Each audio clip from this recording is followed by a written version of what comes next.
Good afternoon, everyone. I am Jack Cooper. I am the Communications and Events Officer at the Fleming Initiative. I will be welcoming Dr. Frederic Bertley shortly. I'm very excited, and you should all be very excited to learn about his international, really impactful career that stretches right across science communications and the museum sector. But first, just some quick housekeeping. So please submit questions in the Q&A. If it's in the chat, I might miss it. And rest assured, we're recording this webinar and we will share this recording with you afterwards. If you have any issues, let us know in the chat and we will help you. So the Fleming Initiative is really absolutely delighted to be hosting Dr. Frederic Bertley, who is like a true powerhouse educator and science communicator who works across mediums, works across borders to elevate science literacy globally. And this really speaks to the heart of the Fleming Initiative's mission, which is to tackle antimicrobial resistance from all angles. We recognize that the public really has to be at the center of the development and delivery of solutions to this, really large-scale public health crisis. So just some quick background for those who I've not bothered before about this. Antimicrobials are medicines that are used to prevent and treat infections. So, for example, antibiotics treat infections caused by bacteria. Unfortunately, the microbes that cause infection can develop a resistance to these medicines, and a widespread misuse and overuse of antibiotics and other antimicrobial drugs around the world has led to the spread of drug-resistant microbes known as antimicrobial resistance. And these infections are harder to treat. They make things like surgery and childbirth more risky. You may have heard of MRSA or multi-drug resistant tuberculosis, for instance. And if we don't tackle this problem, drug-resistant infections have the potential to become a real global humanitarian crisis, with many predictions predicting at least 8 million lives lost every year by 2050. So public engagement and involvement is really central to the Fleming Initiative's work, because this isn't just a scientific problem requiring scientific solutions. It's a societal issue. Individual and collective behaviors drive this problem, can solve this problem. For example, whether people take antibiotics as they're prescribed. So, we need to raise awareness. We need to change public behaviors. So public engagement and science communication are absolutely key to solving the problem of antimicrobial resistance and ultimately saving lives. So with that, I would like to formally introduce Dr. Frederic Bertley, man of the hour.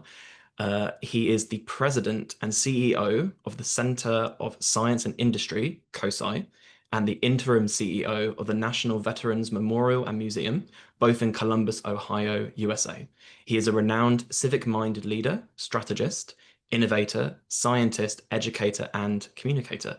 In his role at COSI, Dr. Bertley works incessantly towards elevating science literacy globally, helping reimagine the STEM workforce development pipeline for the nation, and creating engaging, empathetic, and innovative citizens. And through his leadership, he has created award-winning programs, Emmy award-winning programs, including a PBS primetime TV show, QED with Dr. B, and the animated series Dr. B in 3. And that is very pleasing to me as a poet to hear all of that internal rhyme. So we are so pleased Dr. Bertley could join us. And now I will pass the baton over to him. Well, thank you so very much, Jack, and the Fleming Institute for having me part of this program. Clearly, you are a poet, and you wax poetic on my background. We'll see if the guests feel that way, that glowing introduction. Good morning, everyone, or good afternoon in your case. It's morning my time, afternoon your time. First of all, I'm wearing my swag from the Imperial College of London. I gave a talk several years ago at the London Museum of Science, and I had a tour of this fine academic institution. And so this is what I'm wearing today for today's talk. I'm going to talk about science communication, and what I'd like to do is share my screen. I'm going to talk for about 20 minutes and then have a Q&A with Jack and look forward to some questions from the audience. So let me share my screen and get it going. So first, and I like to follow instructions. I was asked to chat a little bit about kind of my background and how I got here. So who is Dr. B? This is where it all began. Those were the good old days when I could grow hair. I cannot now. Um, so the question is, how did I become a scientist? Well, it all began here, or at least wish it began here for me. My parents were actually from the Caribbean. My mom was from Barbados. My dad is from Trinidad, and they met in Montreal. Sorry, they met in Montreal. This is not the Jackson Five. This is my family. They met at McGill University, and I am the last of four kids. I like to say I'm the Oops Baby's younger brother, and that's me. But if you grew up as a black kid in Canada, you were probably hopefully aspiring to be an athlete, maybe a basketball player, or if you were like Jack Cooper, a poet, maybe you'd be the next Drake. Well, I did what every typical black Canadian kid does. I played hockey. And to help out the audience, because I know you can't pick me out, this is actually me. But seriously, I love hockey. I played a lot of sports. I played your football, our soccer, basketball, baseball, skateboarded, but hockey was my passion. And my goal was to play for my hometown, Montreal, as a little kid playing. And I played, really hard for many years. But at the age of 16, something happened, and just I changed my pivot. And this is really the impetus, if you will, that got me into science. And so I'll share later in the Q&A if you ask, what does the old school video game have to do with me becoming a scientist? But ultimately, I became an immunologist, specializing in vaccine development. Here are the schools I had the pleasure of studying and being trained. And all of that led me to travel around the world. And I like to highlight this. And so, those of you who are young and those of you who are older and have young children, the cool thing about science is it really allows you the opportunity to travel and see the world. So long before I got my PhD, I traveled to so many countries on other people's dimes, which makes it doable. I lived in Peru for some time, lived in the Canadian Arctic, lived in Haiti, also lived in the Sudan. By the way, this is a sandstorm. If you have not experienced that, it's absolutely one of the most incredible but also scary things to go through. But all of that science training, etc., got me to this place called the Franklin Institute. This is in Philadelphia, Pennsylvania. It's the oldest science museum in the United States. And for the US, that means 1824. I know that's not very old in the European context, but for America, 1824 is considered old. This is the oldest science museum. I was there for 9 years. Really an incredible science center, and met some amazing people along the way. Here you have Bill Gates, and that all of that led to me coming to COSI, and we like to say the science of attraction. And so this is COSI. We're located in Columbus, Ohio. To put it in perspective, it is three Arsenal stadiums long. I hope there are some Arsenal fans out there. If not, I apologize. Um, and this is what we do. We engage, inspire, and transform lives and communities by being the best partner in science, technology, and industry learning. And we take partnership very seriously. And that's how we're able to do, as Mr. Cooper said in the intro, travel around the world and do some really cool programs. It's always through partnerships. How do we inspire? We have things like standing exhibits and incredible natural history exhibits with dinosaurs. We also have a bunch of traveling exhibition spaces. So we've hosted King Tutankhamun, Titanic. I also throw up Doc McStuffins. That was a fun one for kids, but this is a shout out to the great stuff is actually talks about antimicrobial resistance and how we got to pay attention to that and clean hands, etc. So just a little shout out to that fun cartoon. Right now, we have a really cool exhibition called Unofficial Galaxies. So if any of you listening find yourselves for some reason in Columbus, Ohio between now and September, come to COSI. We'd love to host you. It's an incredible Star Wars exhibition. We, of course, have a planetarium like most science centers, really making the night sky come alive. But ultimately, we just ensure that not only do people have experiences in our building, but how do we translate that and take science engagement outside our walls? And so we have a science festival. It's called the COSI Science Festival. Here's just an image of some of what it looks like. Again, in partnership, in lab coats are 11 different mayors from 11 different cities, including the city of Columbus. And mayors and elected officials are funny. You give them a lab coat, and all of a sudden they think they're a scientist. But here they are mixing stuff. We know what's going to happen. It's a catalytic reaction. It's called elephant toothpaste. And voila, this beautiful plume of color and excitement. And I show you this because the cool thing about science is you peel back the layers. This is one of our educators. She's both excited and scared by what she saw. But moreover, this is the Honorable Mayor Andy Ginther, the mayor of the great city of Columbus. And look at his face. You can't Photoshop that. He is so excited about his experience. And as we think about and talk about science communication, which we're going to get into in a minute, making things exciting and engaging is one of the most important things to get people to want to listen, perk up, and hear your scientific message. We also have these science kits. This grew out of the pandemic when we were closed for several months. We said people can't come to COSI. Well, we're going to put science in a box, and we created this kit system. We have about 15 different topics, 3 on space, energy, engineering, wildlife, birds, water, you name it. We have all these amazing kits, but we don't just give a kit to a kid. We do what are called activations. So this is us in Washington, D.C. with 4 different astronauts in what's called a Title I school, which is a school in a more underserved community. And here we are giving them lunch kits. And I love this picture because this young boy is actually playing with one of the activities in the kits. It's called the Alka-Seltzer rocket. It's basically showing you rocketry, launching a rocket. And he's so excited. But the next picture is just absolutely amazing and to the point about science engagement. This is Miss Kayla. She just got back from the International Space Station after spending several months there. And 2 weeks later, she came and partnered with us in this program. And look at her face. Kids actually excites us as adults. And again, in the thread of science communication, how do we make sure that we continually spark and excite people to want to be engaged? And then the kids get to meet astronauts, ask them all kinds of questions. It was just really a wonderful time. We also have a kit with the U.S. government. It's called America 250. Again, we are a relatively young country compared to you, but next year, 2026, we're celebrating our 250th. And so with that, the government supported us to create a special American Innovation Kit, which highlights American innovation from 1776 to 2025 and really showcasing for kiddos that you can be an innovator, an ideator, an inventor with the right background in exposure and training and opportunity. And so we actually launched it at the Statue of Liberty, and we're going across the country to different real cool places. And this was fun, pouring liquid nitrogen down by the foot at Statue of Liberty. That was never done. So that's just a fun little aside fact. All right. So we do a lot of programs in the U.S. We're based in Columbus, Ohio. We're in about 31 different states out of 50 in the United States.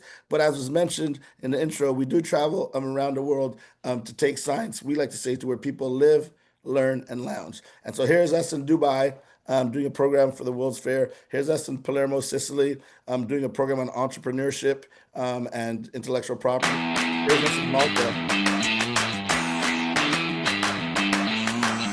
Għalkemm l-impenji tal-konferenza ma baqgħux għaddejjin sa wara nofsinhar, il-parteċipanti xorta kellhom ħafna x'jagħmlu. U ovvjament kollox kellu jibda b'mawra madwar il-Belt Valletta. I play that only because she is actually a major newscaster and influencer in Malta. And she was so excited to come see what we were doing in the Maltese community, which was fun. This is us in Egypt working with an all-girls school program on STEM and innovation. This is us in the Caribbean. Here we are in India. Again, doing programs with kids of all ages. This is us in Ghana, Africa. Almost all of our international work, by the way, is sponsored through U.S. embassies in these different countries. This program in Ghana, however, was sponsored by Amazon Web Services, which is nice that they saw what we were trying to do is important and they wanted to share it with students. And of course, I have to close. We, of course, were in London. This is working with the Virgin Group. The gentleman in the middle with the glasses, he actually reports to Sir Richard Branson. So yes, we come to the UK as well to help, bring science excitement there. So with all of that, on to today's topic, effectively communicating science and why it matters. So I want to come back to this day. When you think about why the science communication matter, remember the good old days, joking, of COVID, where this is how we were, circa 2020, January-ish, February-ish, the world was in panic, right? And then if you were not a part of the Fleming Institute, or if you were not an immunologist or a medical doctor or had some exposure to bioscience and understanding of viruses, you were panicking. And so you did what everybody else did. You went to the modern day Alexandria called Google, you put in COVID and you waited, and literally instantly, and I'll blow this up for you, in a quarter of a second, 9 trillion hits. Well, if you're a layperson trying to understand science, trying to understand COVID, This is not helpful. You navigate through these papers, and if there are any scientists listening, hardcore scientists listening right now, you know what I'm talking about. All these papers are published, and then you get these figures. So again, you're a layperson trying to navigate COVID. What's going on? You can't make any sense of this. And there were so many publications in some of the best journals in the world. But if we're trying to get to the wider population, which is not super steeped in at a master's or a PhD level, even an undergraduate level, sometimes in basic sciences, these things are not helpful. And so that's where, science communication really comes into play. And this is probably one of my favorite graphs. Like, you show this to a common person, they have no idea what this means, and it's not their fault. So what do? Right? Well, in our case, we really dug our heels into science communication. This is a passion of mine, both in a personal sense and in a professional sense, and really just thinking about how to effectively communicate. So if we're talking about antimicrobial resistance, how do we get the community to understand that this is important? And I know we're going to talk about that in the question and answer period. But we've developed 4 rules of engagement, we like to say, with science communication. Rule number 1 is know your audience. And it sounds obvious, but it's very important. And this is a hallmark tenet of any educator. If you've gone through a school of education, they talk about understanding your audience, right? And then we talk about the beauty and simplicity, meet your audience where they are, and then ultimately have multiple mediums. So I'm going to go through each of these. So knowing your audience, it sounds obvious, but are you speaking to kids? Are you speaking to Western kids? Are you speaking to kids from a different part of the different culture? Are you speaking to teenagers that think they know everything about everything, and they're too cool for you? So how do you connect with them? Is it business persons who are like, hey, they're on a clock, they're trying to do the work, they think their work is so important, and how do you get to have them calm down and hear your science message? Are you speaking to soccer moms? This is an interesting crowd, right? All around the world, soccer moms are interesting. Most of them are educated to very educated, and they have a lot of opinions about science. So how do you engage them in a way that can have them hear your message? Or are you speaking to some gentleman in Palermo, Sicily, who all they care about is, hey, when do I get my next limoncello, right? Like, how do you communicate to these different groups? And so that's rule number 1, know your audience. Rule number 2 is really there's beauty in simplicity. That's a quote from Albert Einstein, and he was one of the greatest scientists and mathematicians and physicists, obviously, of our time. But we need to heed that message. And this is a shout out to all the scientists, undergrad, master's, PhD, what have you. If you consider yourself a scientist and you're in the hallowed halls of Ivory Tower, whether that's the Imperial College of London, McGill, Oxford, Harvard, Cambridge, insert college here or university here, we need to unpack ourselves out of these sterile lab environments, lab coats, not look so super sophisticated and officious, but really take our vocabulary and our lexicon down, right? We need to stop talking with a language that maybe 12 other people in your field really understand what you're saying. We love to wax poetic with long, elegant Latin words. That's not helpful for the lay public, right? So really, it's a call to all of us who are quote unquote experts in science. Meet them where they are in terms of communication. You got to speak a language that they can connect with. You got to be able to relate with them. And so that's on us as scientists to do. Rule number 3 is meet your audience where they are, right? Not everybody's going to come to your basic science research lab. If you're, whether you're a company and doing cutting edge research, whether you're a university, these labs in general aren't open to the public.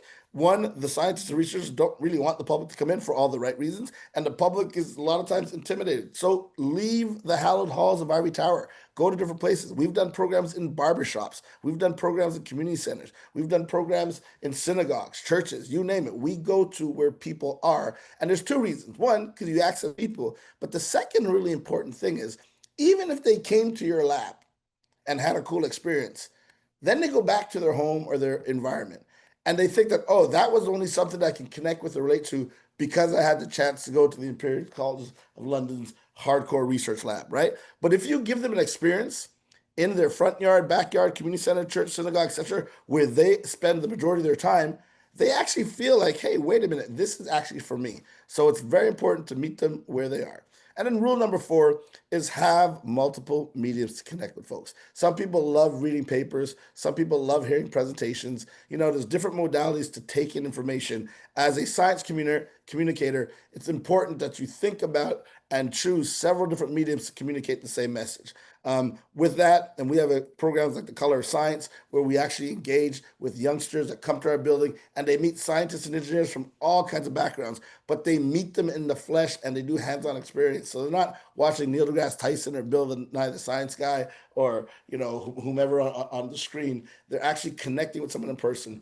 But ultimately, in this digital era, as Charlie Brown would say, let's face it, Charlie Brown, we are in the digital era. And so we've chosen, on top of in-person programs, community-based programs in our building, we also use social media and media in general to communicate science. And with that, I'm going to talk about 2 programs on science communication that we do here at COSI. One, this season on QED with Dr. B, we'll explore big questions with diverse scientists and innovators across the country. Their answers reveal the hidden science in our everyday lives and the cutting-edge discoveries that will change the world. It's science beyond your wildest imagination. Are you ready? A new season of QED with Dr. B premieres this November on WOSU TV. Yeah, so this is called a magazine-style show. It's done with our PBS, which is our public broadcasting system, which is equivalent to your BBC in the UK. And we go around the country and we interview scientists in different fields and engineers, but we actually break down their science in a way that's not kind of alienating to the people who are watching. So they don't feel like, oh my gosh, it's not for me. But it's engaging with them, but it's in a way that they can understand. And we've received huge success with that. One of the episodes, which is near and dear to my heart, I'm actually going to play just a trailer for it. This is a shout out to Helen Sharman. She may be on. If you are on, it's a pleasure to meet you. Of course, being an astronaut lover, I just really appreciate what you've done. And by the way, if you are on, I'm the president and CEO of COSI. My predecessor's predecessor was somebody I'm sure you know, at least you know of, but you may even know personally, Kathy Sullivan. So much like you're the first woman to go in space, et cetera, to be independently funded in the UK, she was the first US astronaut to walk in space, and she's the one who launched the Hubble telescope. So if you're on, I hope you're on. It's a pleasure to meet you. A shout out to Helen Sharman. Great career. And for that, I play this for you. Next time on QED with Dr. B, we'll take a new look at astronaut training. The Neutral Buoyancy Lab is one of the coolest facilities I think we have for training. There's over 6 million gallons of water, and there is a life-size mock-up of the International Space Station. And over here is one of the main laboratories, and we should step in there. I'm so excited. I'm going in the International Space Station. Wednesday night at 7:30 p.m. on WOSU TV. So you'll be pleased to know, all of you, but especially Helen, if you're on, the woman's voice you heard, she's actually in the episode. Her name is Jasmine Mugbeli.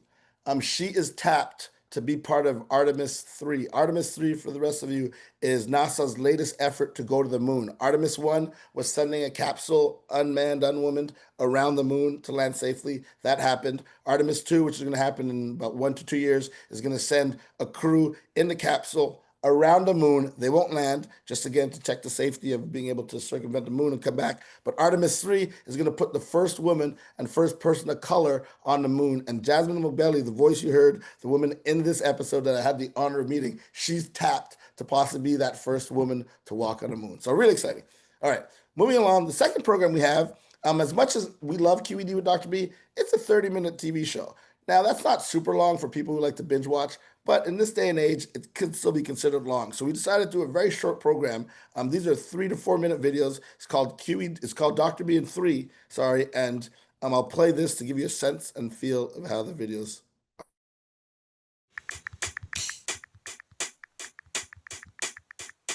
Dr. B. Dr. B. Dr. B, we're rolling. Oh, just let me finish this text. There. Done.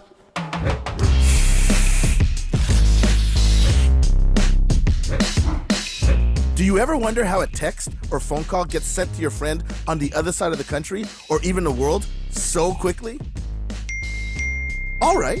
Well, what if I told you that you send text messages with light? Yep, light. Your message is so darn fast because it literally travels at the speed of light, the fastest known thing in the universe. All right, when I pick up my phone to text a friend, a radio wave is sent out. It's picked up by a nearby cell phone tower. That signal is then routed via infrared waves through underground fiber optic cables to a cell phone tower near my friend. Then it's sent through radio waves to my friend's phone. Right, radio waves and infrared waves are actually light. They're all different frequencies on this thing called the electromagnetic spectrum. See? This is the light we see with our eyes. This is the light we use to look at broken bones. This is the light we use to reheat last night's leftovers. And this is the light that most of our wireless communication technologies use. And just like I can pick up a specific radio frequency on this old school radio to listen to my favorite music, our phones are using different frequencies to talk to one another. That way my call or text doesn't interfere with other calls and texts in the same area, which is a good thing because lots of calls and texts are going on at the same time. Oh, sorry. Text someone, which, let's be honest, is probably going to happen in the next 90 seconds. Think about how incredible it is that your words are moving at the speed of light.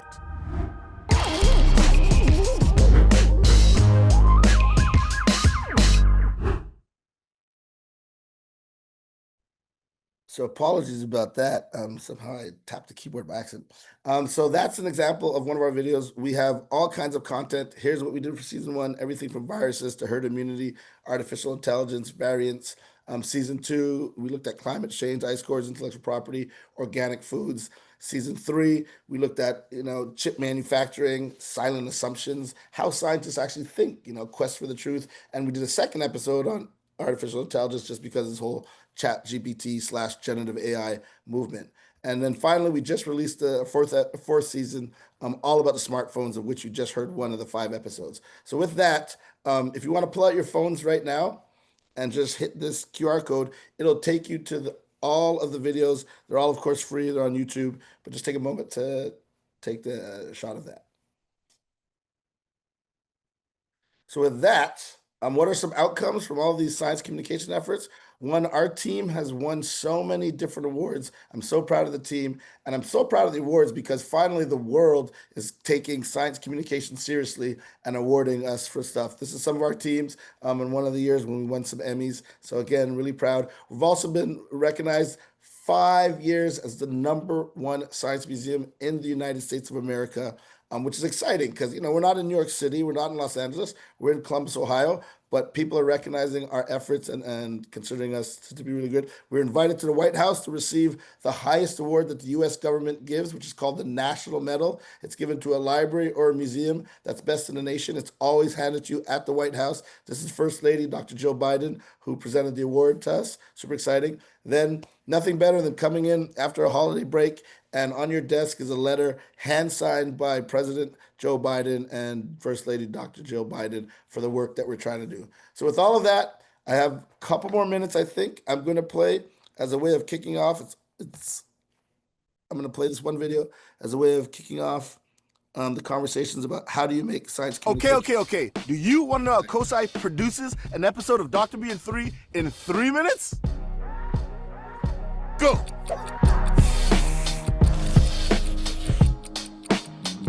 So it all starts with this guy, Dr. B. Dr. Frederic Bertley, if you're taking attendance. Dr. B is president,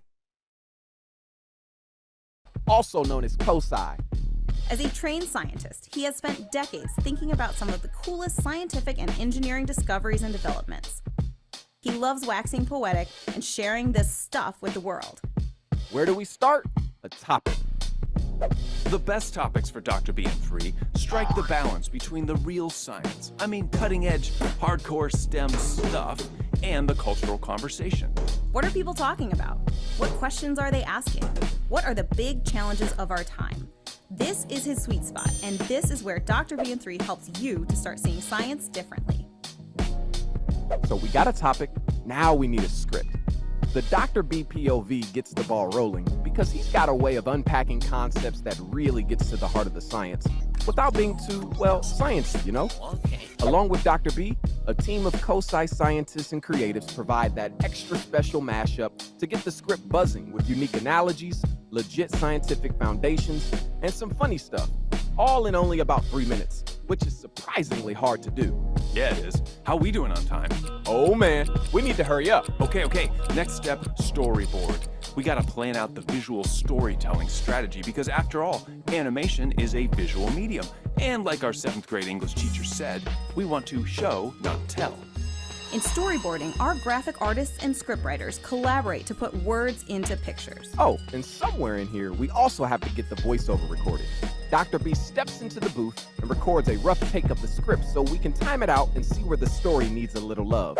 Now we have all the pieces to make an animatic, which is basically a storyboard that moves. This lets us test out our storyboard ideas and set them against the backdrop of Dr. B's voiceover and some dope beats from Swoop. That's Swoop. He produces our music and brings that special vibe to the show. So where do we go now? Once we love it, the animators get to work on that final art. One pro breathes life into the Dr. B puppet. Yes, we really call it a puppet, to get the body, head, and lip sync movement all dialed in. Another artist draws the text, motion graphics, and side characters by hand, bringing in that sketchy style and all the gritty textures we see in the unique world of Dr. B and 3. We also get out into the real world with our videographers and shoot the live intro. They're reviewing, fact-checking, fine-tuning, debating, and perfecting. When it feels good, we drop it on YouTube and get the conversation started. Then we take a break, have a snack, and back to the beginning we go for the next episode. And that's how you make a Dr. B in... Oh man, we almost made it. So with that, I thank you all, and I look forward to a conversation with Mr. Jack Cooper and some questions from the audience. Fabulous. If everyone wasn't muted, you'd be hearing a very strong applause right now. Thank you so much. That was a tour de force. I have to say, I think liquid nitrogen at the Statue of Liberty, that you could just end your career there. Like that's such a... we had to jump through some hoops and really, unpack some red tape, if you will, to make that happen. But yeah, it was really a fun time for the whole team. I can absolutely imagine. So I'm going to ask a few questions that came from myself and the Fleming Initiative team. And then I think for audience questions, please, everyone do submit your questions to the chat, but I think maybe I'll let people turn their videos on. And if you want to ask yourself, then feel free. And also just to add, Helen Sharman, I believe, is in the chat, the first British astronaut. Really great, these two SciComms powerhouses. And I think I have to be institutionally loyal and plug her really excellent podcast with Imperial College London, the Zero Pressure podcast. So Dr. Bertley, I think you would really enjoy that. And maybe you might find a new in-theory topic. So in your presentation, one thing that really stood out to me as something that the Fleming Initiative recognizes is, this question of meeting people where they are at with language. And AMR is a sort of notoriously, as a field, is sort of notorious for being full of this really dense technical language. And this is more maybe than many other fields. This is a topic we need the public involved in. We need them to change their behaviors. We need them to understand that. So this is a real active question for the Fleming, is language. With language, another issue with communicating AMR is it's a very serious issue. It can cause a very dramatic increase in deaths. It can make treatments very difficult. The consequences of the public not understanding AMR are quite intense, but we don't want to overwhelm our audiences with negative messaging, right? Mm-hmm. So what storytelling techniques do you think would work best or do work best when you're trying to communicate the urgency of something like AMR without making audiences feel hopeless? I mean, that's an absolute great question. Things like trying to appreciate AMR are similar to trying to get audiences to think about and care about climate change, right? Humans, as talented as we are, or as talented as we think we are, and as great and as evolved as we think we are, we don't do scale very well. I mean, I'm sure, astronaut Sharman could talk about the scale of space, right? We don't do scale well at all. So when you talk about climate science, for example, you're talking about oceans warming up by a half degree Celsius. Well, if you're in the UK and you're London flat and your temperature is off by half a degree, it means nothing to you. You don't really feel it. You don't notice it, right? Or you're talking about small changes or bigger changes in carbon dioxide, but again, you don't connect with it. That's similar with something like infectious diseases in general, but especially bacteria and then antimicrobials. You're talking about a bacteria that, people are like, yeah, I kind of know I have it in my gut. Yeah, I know it's on my skin. I know it's out there. Sometimes I get some tainted lettuce and I might get or you might see an article, E. coli poisoning, but we can't see it unless there's a microscope. Most of us don't walk around with microscopic tools to see these things. So we don't really relate. The times we relate to it is when you as an individual get sick by something that the doctor said this is a bacterial infection. And then, of course, if you get onto the other things where you're getting where you're getting a super bug that's antibiotic resistant, then that's when you start diving in. So to your question, how do you connect an audience to that? The first thing, to meeting them where they're at, it's a combination of physically trying to be in a space where they're comfortable.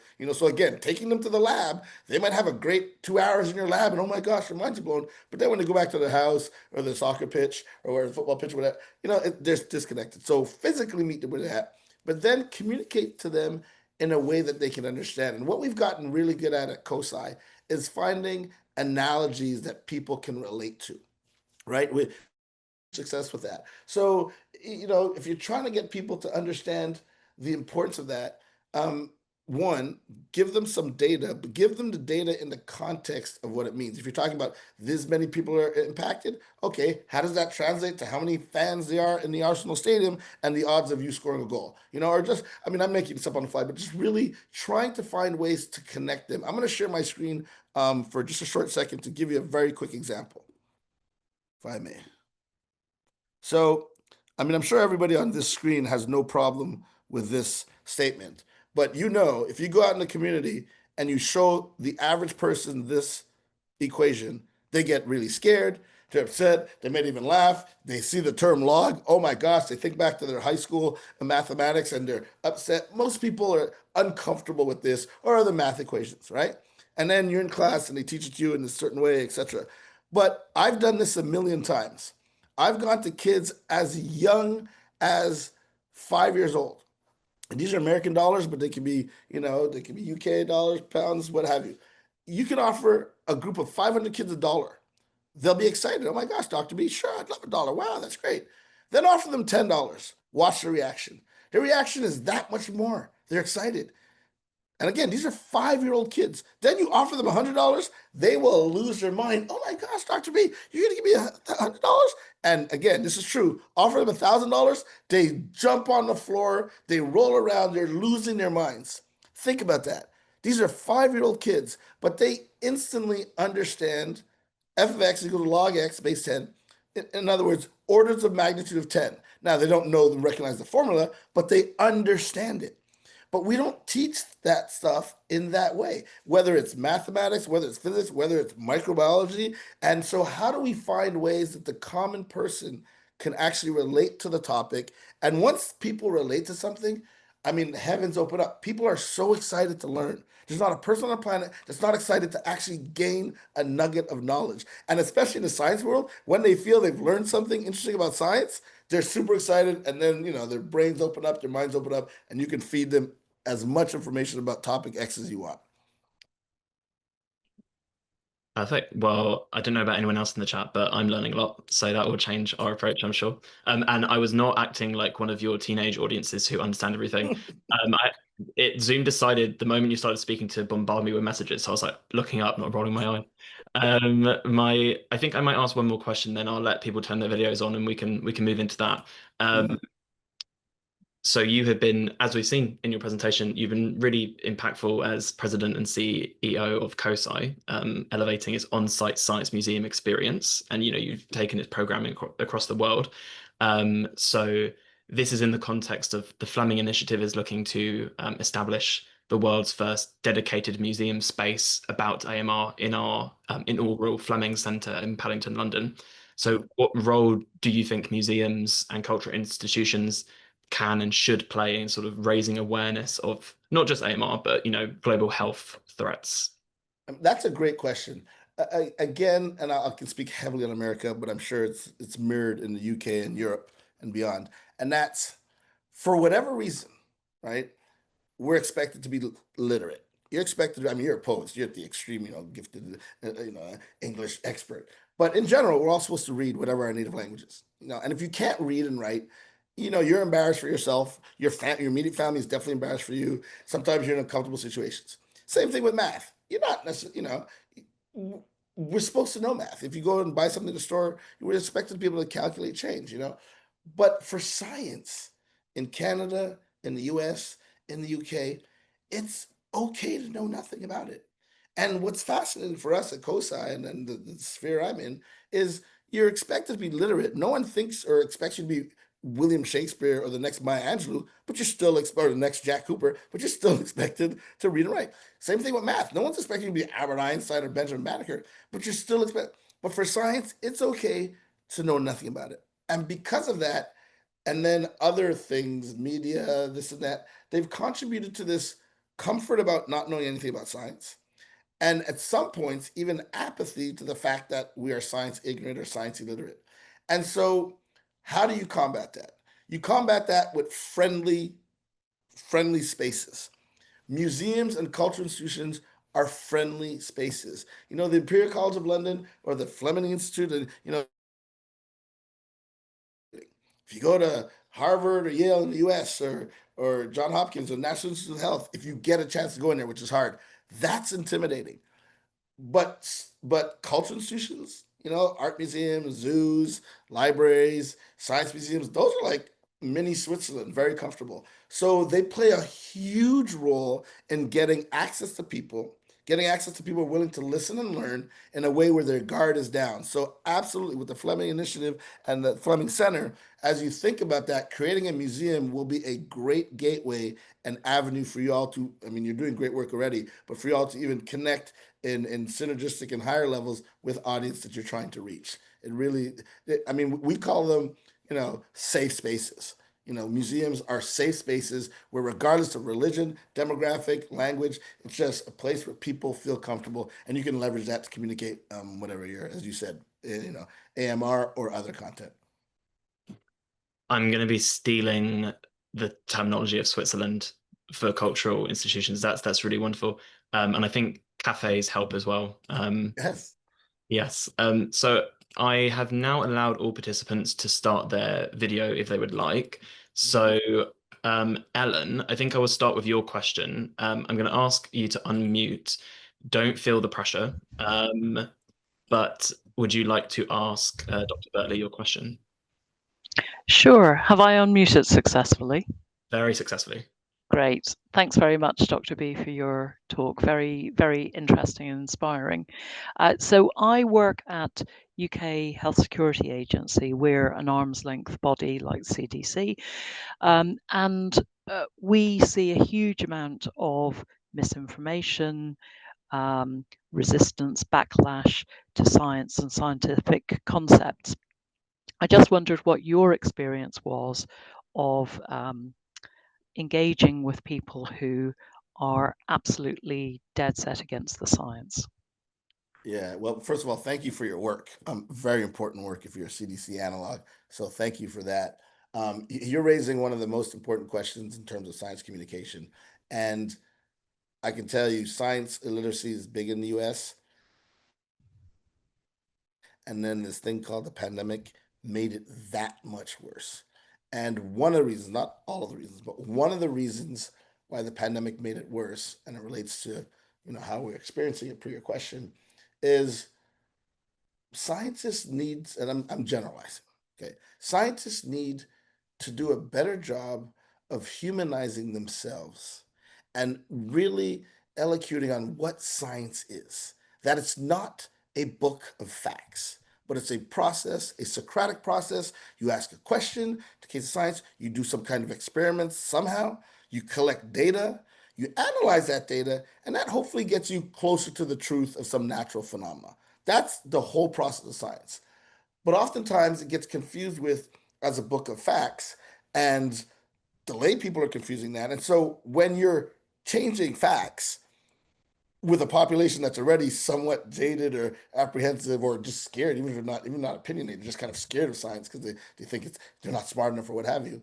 But you're changing the facts, it really undervalues your authority about topic X or topic Y.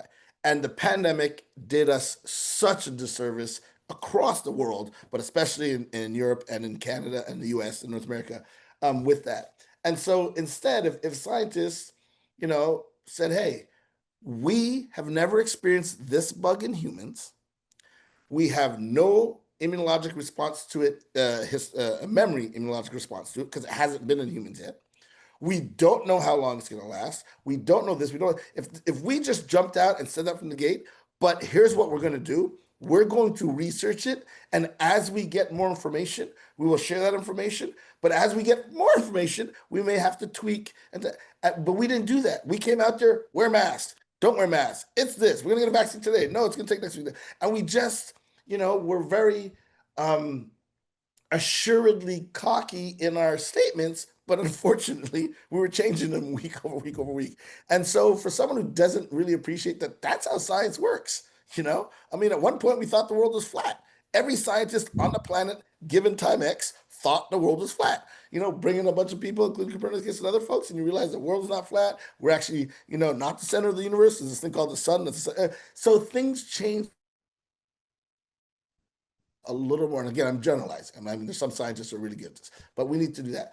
Secondly, the other thing is, because of that kind of church and state, that scientists and other dynamic that exists kind of throughout the world, when you're a scientist or in a scientific field and you're approaching a layperson, they're already intimidated. And the minute we speak with an authoritative tone, or like, well, we're educated in this, we've lost them. You've completely, and so I deal with people who talk to me about, I'm a vaccine, that's my PhD in vaccine development. So I've done a lot of work in that. I have people who are complete anti-vaxxers, right? I'm like, I can't understand how a parent's not going to vaccinate their child for measles in this country. It's a safe vaccine. Kids can die from measles. I don't get it. But when I meet somebody like that, I bring myself down and I listen to them and I ask, what's your concern? I'm not condescending. I'm showing them that I'm validating that they have an opinion that is different than my opinion. And when they see that I'm doing that in a sincere way, not a fake way, they open up, and then I can actually have a conversation.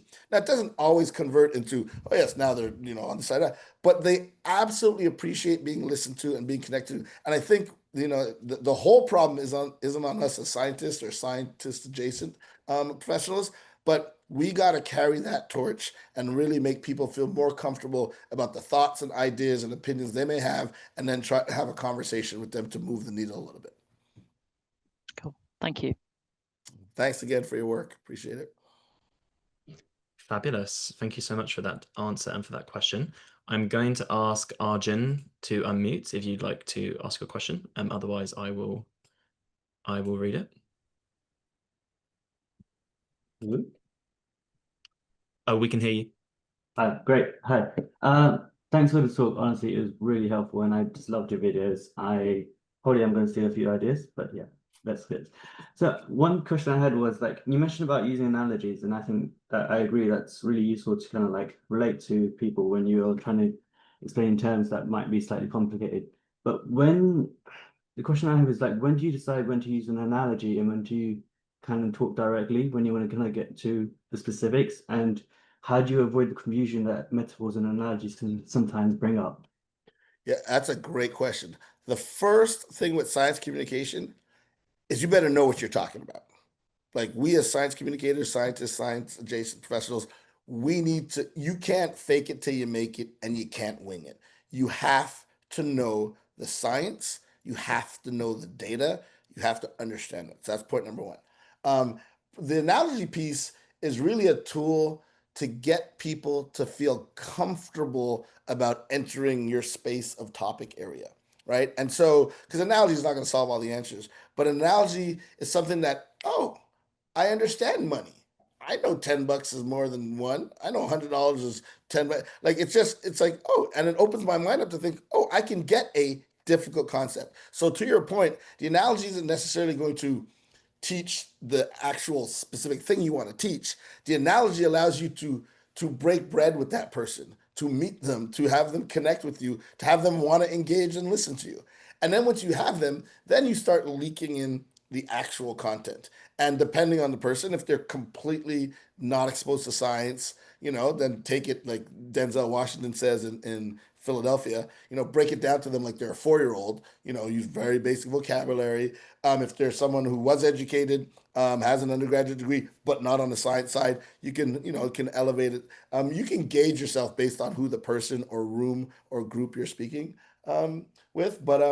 But it's really, the analogy is not the answer. The analogy is a way to hook somebody to get them to think that, oh, they too can understand a scientific principle once it's put in terms and concepts and, to quote you, metaphors of that thing. But ultimately, you do have to know your topic and slowly leach in some of the content. And then ultimately, as they're building their vocabulary and as they're understanding and connecting with what you're saying, you can layer on more and more. And it's, again, I can't tell you how, and maybe this is a guilty pleasure, but how exciting it is to see a layperson really understand something scientifically, whether it's AMR, whether it's how generative AI works, whether it's climate change. It's obviously great for the person or a group of people, but it actually feels good as a communicator because you're like, wow, through. Fabulous. Well, from one communicator to another, I might invite Helen Sharman to ask her question. She says she can't turn her video on, but she may be able to unmute. Hi there, Dr. Bertley. Thank you so much. Fantastic presentation. Thanks for the shout out and great Artemis video. It's great, I think, to get as many people as possible to be interested in science, and more power to you, Elba. Absolutely fabulous. Sadly, I think we can all agree we're not going to get everybody to understand every science story that becomes current or important. How can we raise science literacy sufficiently to enable the public to question disinformation and scaremongering headlines? See, this is why you're the astronaut, because you're the smartest person in the room. Again, I'm so pleased that you are on, and thank you so much for asking the question. That's the $9 million question, right? That is, and I'm an optimist at heart, but that's the $1 million or $9 million question, and these are going to be relatively cheap or insufficient answers, but people have to understand that it matters. Right? I mean, why does science communication? It's not because we scientists, think that everybody should know science. It's not at all. It's that we cannot wake up in the morning and get throughout our entire day without specifically being impacted by science and technology. As soon as we roll out of bed and we grab our cell phones, science and tech made that happen. As soon as we roll downstairs or wherever our kitchen is, go to our kitchen, start eating breakfast, a lot of the food we're eating is genetically modified, whether you know that or not. Then we get in this thing called the car or whatever. Well, we don't roll out those paper maps anymore like my dad did when we went camping. We use this thing called GPS, right? That's all science and tech. Then if our loved ones are sick and they're taking medicine or therapy, science and tech made that happy. Communication, obviously we have these computers in our pocket. Like, it's everywhere.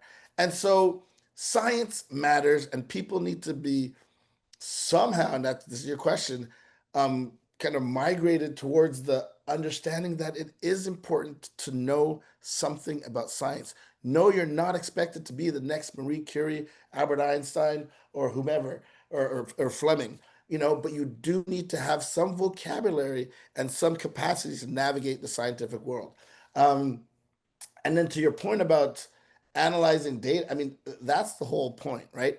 One of the ways we approach it is the more the more you're able to think scientifically and understand that process of questioning, collecting data, analyzing, moving forward, you can apply that to so many other aspects of your life, and it'll actually make your life better. And so, if people can understand that science is everywhere and for everyone, and it's important, so you should learn some. And two, by the way, if you can think scientifically, and I want to be clear, I'm not saying science is the answer. I'm saying having the capacity to think scientifically will help you in everything. It'll help you in finances. It'll help you in your personal life. It'll help you in trying to buy and build a house. It'll help you in whatever you're doing. Just thinking critically, being able to analyze and then form conclusions is crucial. And then the last thing, and maybe this is where generative AI will help us, to your point, astronaut, about the volume of information out there and how to navigate. I mean, this thing called Google is no joke. We have access to almost every bit of information instantly on our planet and around our world. And how do you navigate that? If you don't know how to think critically, if you don't know how to ask questions, if you don't know how to verify source of information, you're going to have a really challenging time using this thing called the internet and its cousin, social media, because there's so much content out there. And if we don't know how to analyze and make sense of it, we're going to be, in bad shape. I know that's not the best comprehensive answer to your question, because it's really hard. I mean, sometimes I think, and I'm just saying this partly joking, sometimes I think that governments should step in and make science education mandatory and have really good teachers and really good instructors at the age of 4 moving forward. I mean, I'll say something that's real. I don't know if you all know this, but in China, the Chinese government has literally made learning artificial intelligence and generative AI mandatory for 6-year-olds. Think about that. There's 1.6 billion people in China, and the Chinese government said, you know what?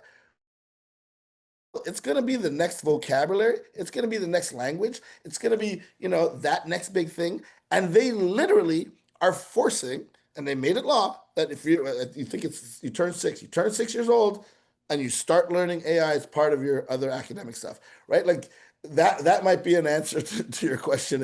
If the UK, if the US, the Canadian government decided to be draconian and do something like that, I can tell you in Canada and the US, there'd be a revolt, because that would not work.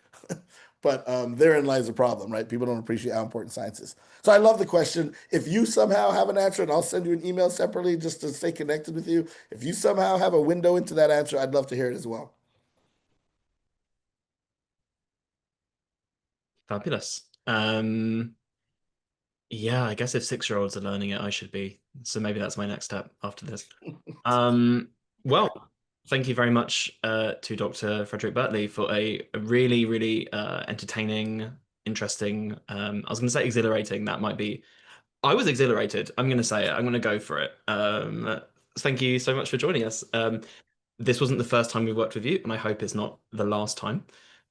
So thank you to all for attending.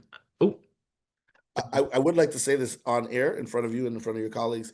I would love to think about making a Dr. B 3 episode on AMR and what that could look like. So I know we've talked before, we've collaborated before, but this is a continuum. I look forward to doing that. I think it's an important topic. Obviously, you guys know it's an important topic. So I'd love to think about how we can be partners in that space. Well, I'm delighted. Yes. Well, yes to anything relating to your exceptional work. We would love to plug in whatever help, however, 100%. So that's a really positive note for me to end on. Thank you so much. And yes, I hope you and Helen do stay connected. She's a true thought leader at Imperial College London. So our best.